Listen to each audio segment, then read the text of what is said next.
My family made me their scapegoat, so I became the villain who took everything.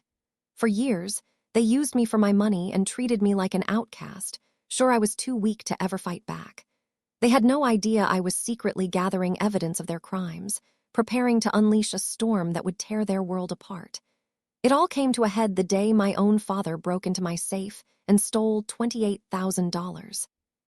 In that moment, the woman they thought they knew died, and someone much colder, much more calculating, took her place. This isn't just a story about revenge. It's about reclamation. This is how I took back my life, my money, and my soul from the people who were supposed to protect me. For as long as I can remember, my family had a set of unwritten rules. Rule 1, my older sister Chloe was the sun. The rest of us were just planets, meant to orbit her and keep her warm without ever casting a shadow. Rule 2, my father Richard was the king, whose moods dictated the weather in our home. Rule 3, my mother Eleanor was the enforcer, translating my father's silent glares and Chloe's bottomless needs into demands, usually aimed at me. And the final, most important rule, I, Sarah, was the utility. The fixer, the ATM, the emotional punching bag.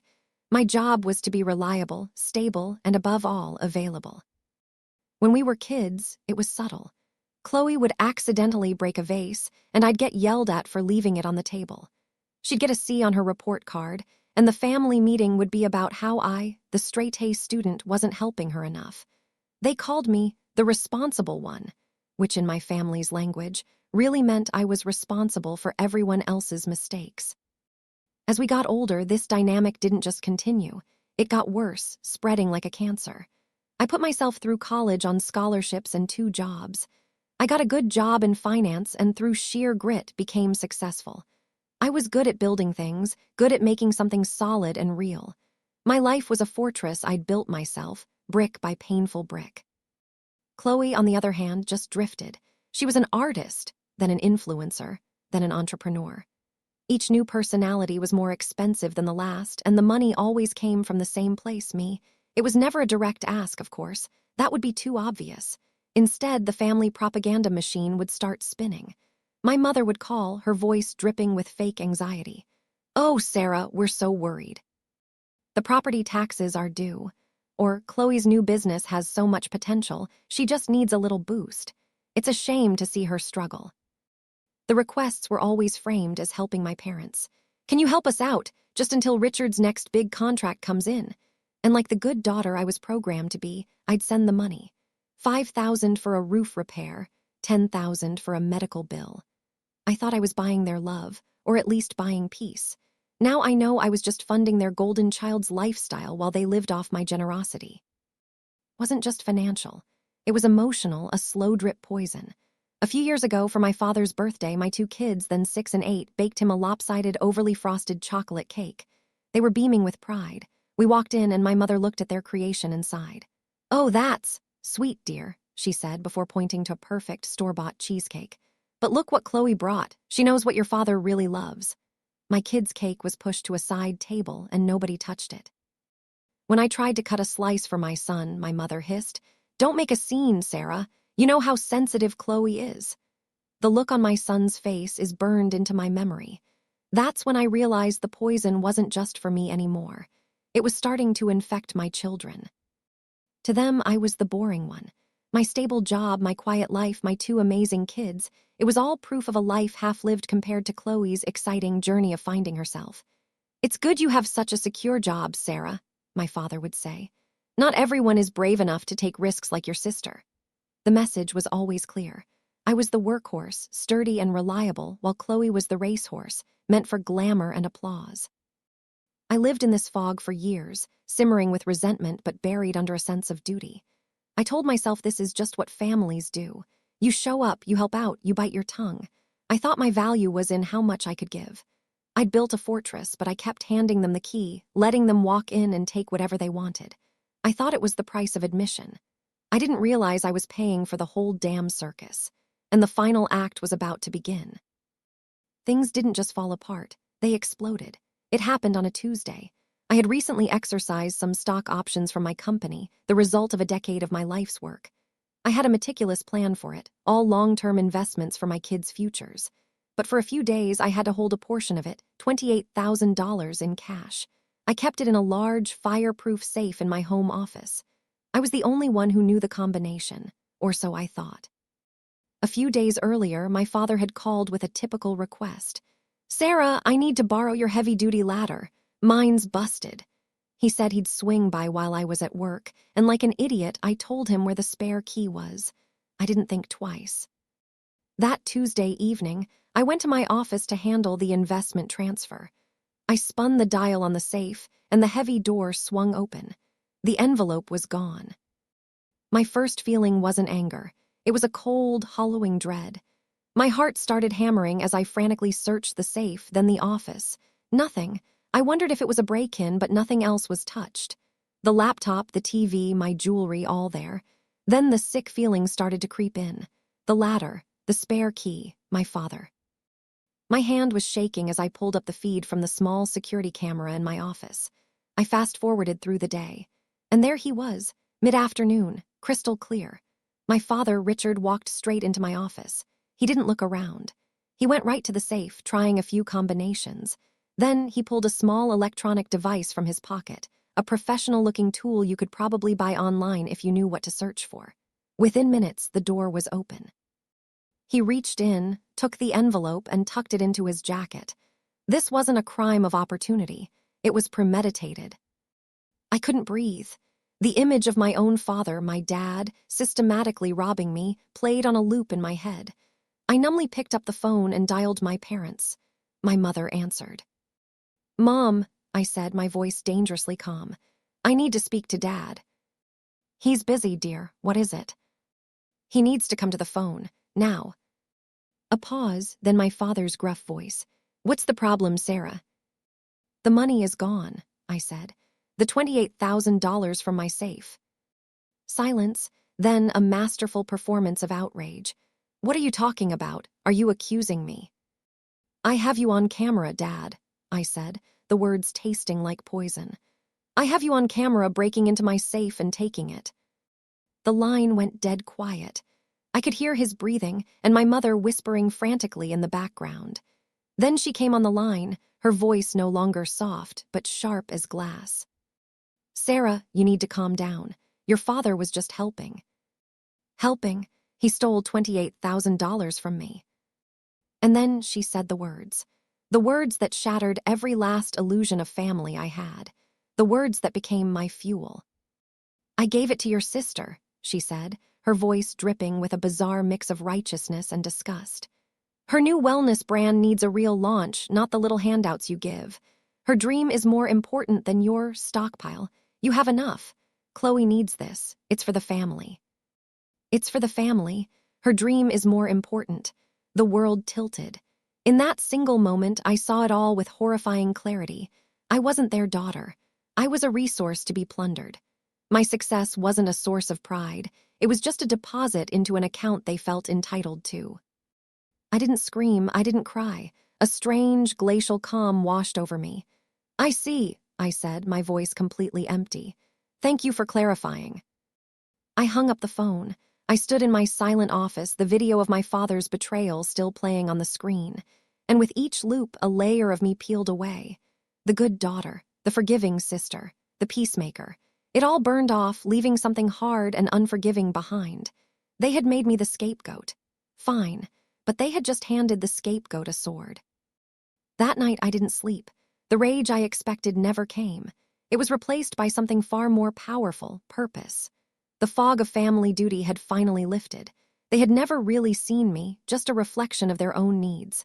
My father saw a safety net. My mother saw a solution for her golden child. Chloe saw a bottomless bank account. They had built my cage, but now they'd shown me the cage itself was a lie. My first call wasn't to a family lawyer who would push for mediation. There was no middle ground to find here, only scorched earth. I spent 2 days researching, looking for a specific kind of predator. I found him in a high-rise downtown. His name was Marcus Thorne, known in legal circles as the Demolition Man. He didn't mediate, he annihilated. I sat in his office, showed him the video, and told him everything. When I finished, he leaned back. "This isn't a family dispute," he said, his voice a low rumble. This is a long-term con. The 28,000 is just the latest withdrawal. Our job is to close the account. The strategy was a two-pronged attack, one legal and financial, the other psychological. We wouldn't just sue them. We would dismantle their entire world. For the next 6 months, I became a ghost. They called, they texted, they sent relatives to guilt me. Your mother is worried sick. You're tearing the family apart. I saved every message as evidence and replied to none of them. My silence was my new weapon, and it terrified them. Phase 1 was the deep dive. Marcus brought in a forensic accountant named Anya. For weeks, we were inseparable, hunched over 15 years of my bank statements. Every loan for Dad's roof or help for Mom's car was cataloged. It was a monument to my own denial. Then Anya subpoenaed my parents' bank records. The picture became sickeningly clear. My money would land in their account on a Monday, and an almost identical amount would be transferred to Chloe by Wednesday. My roof repair was Chloe's spa weekend. My mother's car engine was Chloe's new designer wardrobe. We tracked over $400,000, laundered through my parents' accounts, straight to my sister. But Marcus wanted more. This gets your money back, he said, but you want justice. Justice requires leverage. So we hired a private investigator, Frank, an ex-cop who looked like he'd seen it all. His job was to dig into my father's construction company, his great pride. Frank found disgruntled ex-employees who were happy to talk. It turned out my father's business model was simple and brutally criminal. He'd bid on projects using premium material costs, then use cheap, substandard junk and pocket the difference. Frank gathered sworn affidavits, invoices, and photos. The self-made man was just a common crook.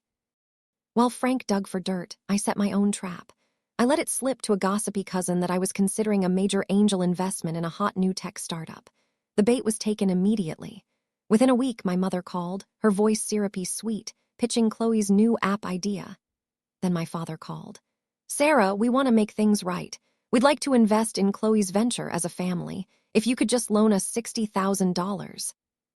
I recorded every call. They were so predictable, so greedy, they walked right into it, proving they had zero remorse. But the final, most painful blow came from Frank. He was digging through old county probate records and found it, the last will and testament of my maternal grandparents. I had adored them. They were my refuge. When they died a decade ago, my parents told me they'd left a small amount for me and Chloe, which they invested for us. The real will told a different story. My grandparents, knowing my parents all too well, had left their entire estate. The house, stocks, savings, in a trust specifically for me. A value of nearly $500,000. My parents, the executors, had concealed the will, forged documents, sold the house, and absorbed everything. They hadn't just stolen from me now. They had stolen my past. They had stolen the last gift from the only two people in that family who ever truly loved me. Holding that document, my transformation was complete. This was no longer about money. It was about a lifetime of lies. Marcus was right. This wasn't a family dispute. It was a war, and I was ready to launch the final attack. We chose the setting with surgical precision, my father's 65th birthday party. It was a huge affair at their house, the very house bought with my stolen inheritance. The entire extended family was there, all the aunts and uncles who had sent me concerned texts. They weren't just guests, they were my jury. After 6 months of silence, I made my return. I didn't come looking like a victim. I wore a tailored, power-red dress. I walked in not as Sarah the scapegoat, but as a woman they didn't recognize. The music stuttered. Whispers filled the room. My parents' smiles froze. My mother recovered first, gliding over. Sarah, you came. We were so worried. Were you? I asked, my voice flat. I walked right past her. For an hour, I let them stew, speaking politely to relatives, feeling my parents' anxious eyes on me. They were expecting a private, tearful scene they could control. They had no idea the show was for everyone.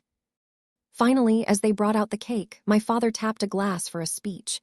He talked about family, legacy, loyalty. It was sickening. When the applause died down, I raised my glass. I'd like to say a few words, too, I announced. The room went silent. I want to toast my father, and I want to talk about family, about the numbers behind that loyalty. Panic flashed in my mother's eyes. "For example," I began, my tone light, "let's talk about the $400,000 in loans I've given my parents over the last 15 years. The interesting part is that their hard times always seemed to happen right when Chloe needed a vacation or a new wardrobe." I looked at my sister, whose face was ghostly white. "You see, I hired a forensic accountant. We have receipts. Every dollar I sent for an emergency landed in Chloe's bank account within 48 hours. The murmurs in the room grew louder. "But that's just personal debt," I continued. "Let's talk business. Dad, that company you're so proud of." I pulled a small projector from my bag and aimed it at the big white wall. I pressed a button, and there it was. The security footage of my father breaking into my safe filled the wall for everyone to see. The room gasped. "That," I said, pointing at the screen, "is my father stealing $28,000 from me, a crime for which a police report has now been filed." I turned off the projector. The silence was suffocating. "And the fraud doesn't stop there. We have sworn affidavits from your former employees, Dad, detailing years of insurance fraud and using cheap materials on jobs. I hear the state insurance board is very interested." My father's face was turning purple. "And finally," I said, my voice dropping to a cold fury, "the greatest betrayal." I held up a single document. "This is the true will of my grandparents, the one you hid for a decade, the one that left their entire estate to me. You stole $500,000. You stole the legacy from the only people in this family who ever saw me as more than a bank." Just as I finished, the front door opened. A man in a suit, a process server Marcus had arranged for a little legal theater to close out the show, walked calmly through the stunned crowd. He walked to my father. "Richard Evans, you've been served." He handed him a thick packet. "Lawsuit for fraud and a complaint filed with the IRS." He turned to my mother. "Eleanor Evans, you've been served. Conspiracy to commit fraud." Finally, he turned to my sister, who was now sobbing. "Chloe Evans, you've been served. Receipt of stolen property." The server left. I looked at the wreckage. My sister, hysterical. My mother collapsed in a chair. And my father just staring at the papers in his hand, a broken man. I hadn't just exposed them. I had vaporized their entire reality in front of everyone they knew. I picked up my purse and walked out into the cool night air, leaving the smoking crater of my former family behind. The aftermath was exactly the kind of chaos you'd expect. My phone blew up with their panic, which came in waves. First was rage, voicemails from my father, filled with threats, accusing me of destroying the family. He didn't get it. I hadn't destroyed it, I'd just held up a mirror. Next came manipulative pleading from my mother. Texts like, "How could you be so cruel? I am your mother. You owe me forgiveness." Even in total ruin, her narcissism was breathtaking. She truly believed my reaction to their abuse was worse than the abuse itself. The final wave was desperate bargaining from Chloe. Long, rambling emails about how her life was over, how I'd ruined her dream. She still didn't understand her dream was built on my back. I saved every message. They were my trophies. I never replied. Legally, the dominoes fell fast. The lawsuit froze their assets. The construction company folded within a month. The IRS and State Insurance Board launched full-scale investigations. They had to sell their house, my grandparents' house, in a fire sale just to pay their lawyers. Chloe's world vanished. Her influencer friends disappeared when the money dried up. The last I heard, she was working as a cashier. The story of the reckoning, as my cousins called it, spread like wildfire. My family, who had once judged me, now saw them for what they were, pariahs. My father took a plea bargain to avoid jail time. He got 5 years of probation and a massive IRS fine. He and my mother now live in a small rental apartment. They lost everything, their home, their reputation, and both of their children. Sometimes a relative will say, "But they're still your family." I tell them the truth. Those people were not my family. They were my abusers. You don't reconcile with abusers. You escape them. I didn't set out to destroy them. That was just a side effect of me getting free. They wrote a villain into their family story for years. They were just shocked when she finally showed up and played the part. My life is quiet now. I sold that house full of ghosts and moved to a new town with my children. I have a garden. I've started painting again. The silence I used to hate now feels like peace. It's the sound of freedom. The price of this peace was the family I was born into, but it's a price I'd pay again in a heartbeat. I learned that family isn't about blood. It's about respect and trust. My old family failed on both counts. I lost a mother, a father, and a sister. But I found myself. I'm no longer the scapegoat or the fixer. I am the architect of my own life. I'm not the villain of their story. I'm the hero of mine. They made a fatal mistake thinking I was too weak to fight back. They forgot that the scapegoat, forced to carry the sins of everyone else, eventually gets strong enough to carry the weight and to throw it all back. Thank you for listening to my story. It wasn't easy to share, but I hope it helps someone else feel less alone. If you believe in standing up for yourself, hit that like button and subscribe for more stories. I'd really like to know, what would you have done if you were in my shoes? Let me know in the comments.